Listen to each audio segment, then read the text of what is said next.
Pradeep sir के लिए बार जोरदार ताली होना चाहिए सभी को। धन्यवाद आप सभी को। जैसा कि अभी आप सब सुने, सर जी आपको किस तरह से मोटिवेट किए और बहुत सारे बात बताए, सफलता के पीछे क्या राज है आप सबको समझ में आ गया। L for loss, O for out of mind, V for क्या होता है, waste of money, I for energy. यानी कि इन सभी चीजों में यदि आप लगे रहेंगे तो इन सभी चीजों में लगने की वजह से आपका समय भी लॉस होगा, पैसा भी लॉस होगा, एनर्जी भी लॉस होगा, सब यानी कि लॉस ही लॉस होगा। ठीक है, यदि जीवन में आप कुछ करना चाहते हैं तो सर क्या बताएं, मेहनत आपको करना पड़ेगा। अगर जीवन में आप कुछ चाहते हैं तो आपको मेहनत करना ही पड़ेगा। बिना मेहनत का फल मिला है क्या? जब तक हम फसल बोएंगे नहीं तो क्या हम काटने का उम्मीद कर सकते हैं? तो पहले हम क्या करेंगे, फसल बोएंगे, फिर उसका देख रेख करेंगे, तब जाकर के फसल काटने की बारी आएगी तो काटेंगे। मेहनत कर नहीं रहे हैं, हम सोचेंगे हम अच्छे रिजल्ट प्राप्त करें, संभव हो पाएगा? एकदम संभव नहीं हो पाएगा। दूसरी बात है, कहता है जैसा बोओगे वैसा ही काटोगे, जैसा बोओगे वैसा काटोगे। अब फर्क ये पड़ रहा है कि तुम बो क्या रहो। ठीक है, अगर अच्छे बीज डालोगे तो उसका फल भी अच्छा मिलेगा। ठीक है, अगर गलत चीज बोओगे तो उसका परिमाण भी क्या मिलेगा, गलत।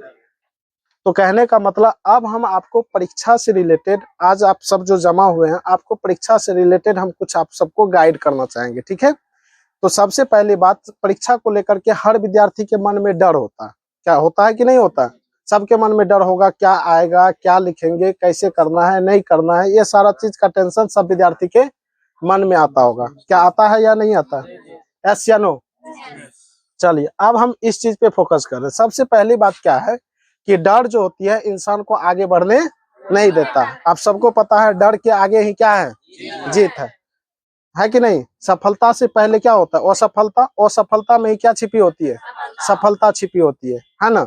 तो कहने का मतलब जो है, जैसे आप लोग परीक्षा देने जाएंगे तो वहां आप लोग को क्या होगा कि बहुत सारे ऑब्जेक्टिव क्वेश्चन आउट होंगे। यानी कि 10 मिनट 15 मिनट पहले क्या होगा कि क्वेश्चन ऑब्जेक्टिव आउट होगा, और वो सब चक्कर में नहीं पढ़ना है। वो क्या होगा कि पहले ही सेशन का जो है ना, वो सारा चीज ऑब्जेक्टिव होता है। ठीक है, यदि वो ऑब्जेक्टिव ले जाकर के, मान के चलिए वहां जाकर के उसी को एक तरफ से लिख दिए, ठीक है, या रंग दिए, तो आपका रिजल्ट गड़बड़ हो सकता है। ठीक है, वे सब चीज में नहीं पढ़ना है। पहली चीज समझ में आ गया। दूसरी चीज, आपको कोई भी क्वेश्चन का अगर जवाब देना है तो जवाब तो आपको हर हालत में देना ही है। ऐसा नहीं कि क्वेश्चन को छोड़ देना। ठीक है, आप जितना कुछ जानते हैं उसका जवाब दीजिए, नहीं भी जानते हैं कोशिश कीजिए उसका जवाब देने का, तब तो अच्छे नंबर प्राप्त कर पाओगे। ऐसा नहीं आप कॉपी को सादा छोड़ के हम आ जाए, जिसके वजह से परेशानी हो सकेगा। ठीक है, तो ऑब्जेक्टिव रखने के लिए सबको पता है, सबको पता है, कहीं कोई दिक्कत नहीं है। आर्ट्स वाले सबको पता है, आप सबको कहीं डाउट नहीं है।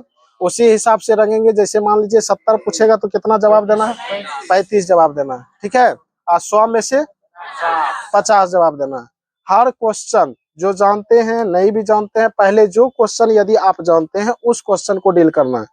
ठीक है, और क्वेश्चन नंबर दे करके, जहाँ नंबर का क्वेश्चन आप डील कर रहे हैं वो क्वेश्चन आपको लिखना, क्वेश्चन नहीं लिखना है बल्कि नंबर लिखना है, उसके नीचे आंसर दे करके आपको उसका क्या दीजिएगा, यानी कि जवाब दोगे। ठीक है, आप ऐसा नहीं मतलब आंसर लिख दिए, उसका क्वेश्चन नंबर नहीं डाले, जिसके वजह से क्या हो सकता है, दिक्कत हो सकता है ना।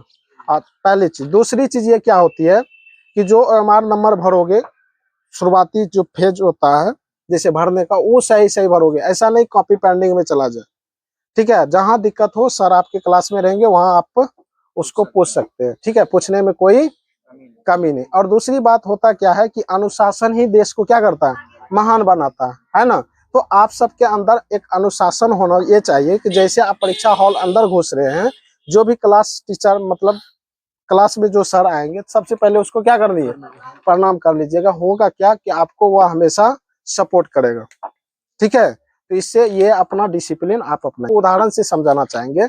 आपके पास उतना समय भी अब नहीं है। जैसे ये मान लीजिए मोबाइल है, मोबाइल है, अब इसका चार्जेबल जैसे कम हो जाता है तो हम लोग क्या करते हैं, जैसे 10% 5% बचता है तो क्या हम इंटरनेट चलाते हैं, चलाते हैं?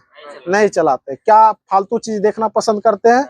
नहीं करते। तो हम उस चीज को चार्ज बचा के रखते हैं, काहे कि कोई ना कोई इमरजेंसी आएगा जिसके वजह से हम कुछ बातें कर सकते हैं या इम्पोर्टेंट बातें हो सकता है। ठीक है, उसी तरह से आपका परीक्षा क्या हो गया है, नजदीक आ गया है।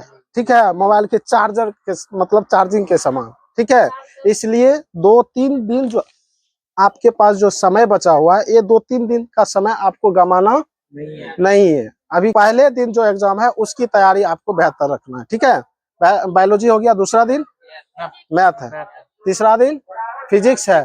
तो फिजिक्स है। इस प्रकार से आपके पास जो भी पढ़े लिखे हैं, जितना भी पढ़े, उसी चीज पे फोकस करना है।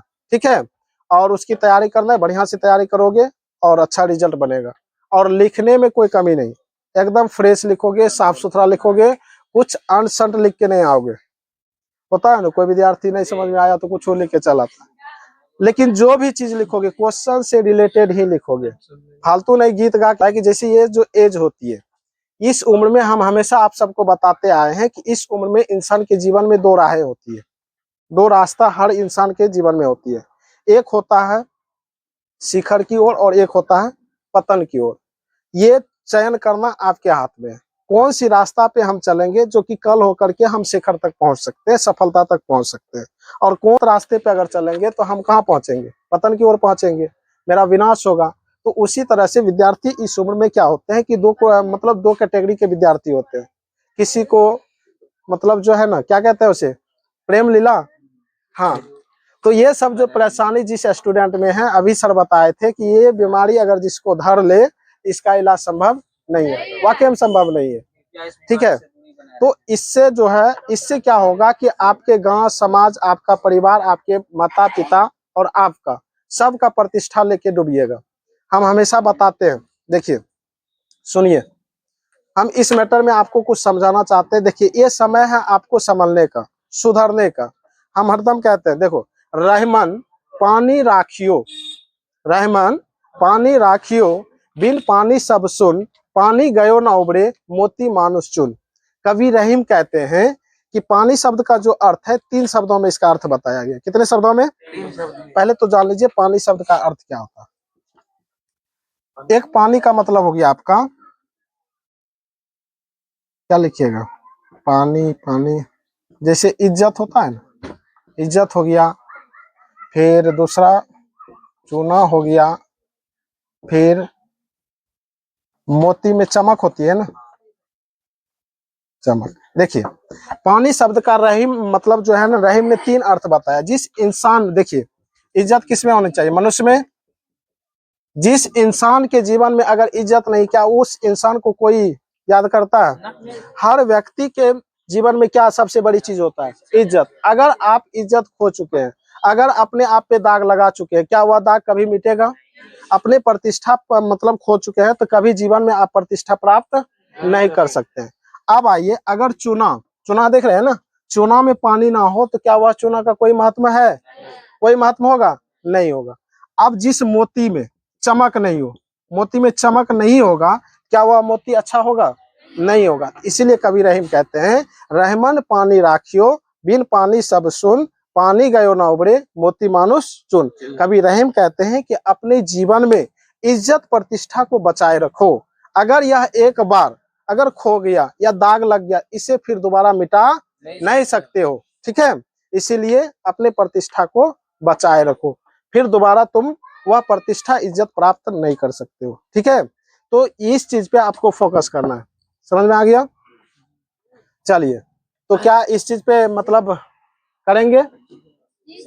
ठीक है। और दूसरी चीज देखिए, गार्जियन क्या होते हैं, माता पिता आपको पढ़ने के लिए भेजते हैं। ठीक है, और शिक्षक का जो दायित्व होता है बच्चे को पढ़ाना, लेकिन आपका भी दायित्व होता है कि हम जिम्मेवारी के तहत हम पढ़ें।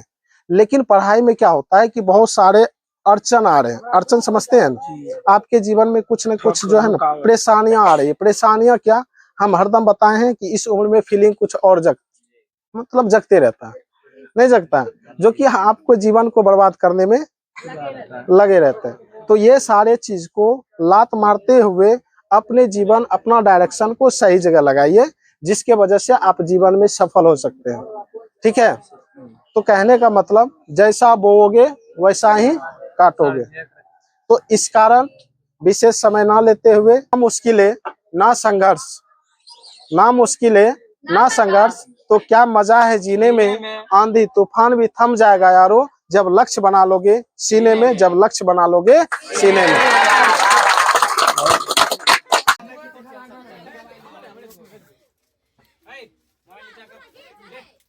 हाँ चलो, हाँ करो।